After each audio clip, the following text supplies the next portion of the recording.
"Do you believe that I can do this?" "Yes, Lord." And he touched their eyes and said, "Let it be done for you according to your faith." And their eyes were opened. But what struck me was the words that Jesus used, "according to your faith." In effect, I heard Jesus saying that anything and everything happens with us depending on the measure of our faith. Is the glass of our faith half empty, half full, or nearly full?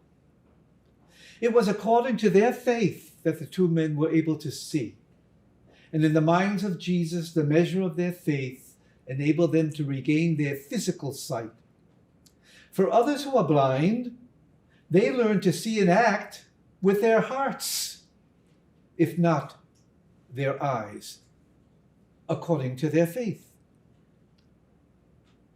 In his letter to the Philippians, St. Paul reminded them that God had begun a good work in us and that he would see it to completion. God has begun a good work in us and will see it to completion. At our baptism, we received the Holy Spirit. But what have we done with this treasure? Remember that parable? Did we bury it? Did we use just part of it? Or are we using as much as we possibly can according to our faith? Earlier in the week, we heard how John the Baptist went out to all the world to tell people about Jesus, and he offered to anyone who would listen a safe passage for all to see the salvation of the Lord. Well, the saint we honor today, he did the same thing, St. Francis Xavier, one of the original men to join Ignatius of Loyola, the founder of the Jesuits. And he would write that he looked or desired nothing but to wear himself out in bringing about the salvation of souls. And this he did in his missionary work in India, Sri Lanka, Japan, all according to his faith. He could accomplish this because the measure of his faith was substantial.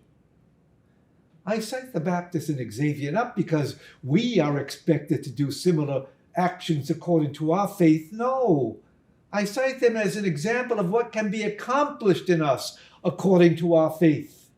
Christ needs us to maximize the potential of the gift of faith that we have been given. And for many of us, that gift will manifest itself as good example.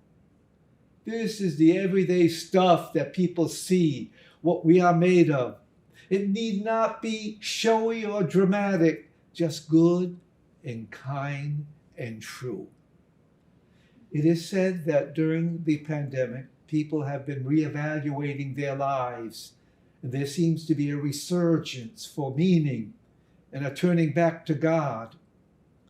Well, these weeks of Advent, God is offering us an opportunity to explore the good work he began in us and to assess what we have or have not been doing according to our faith.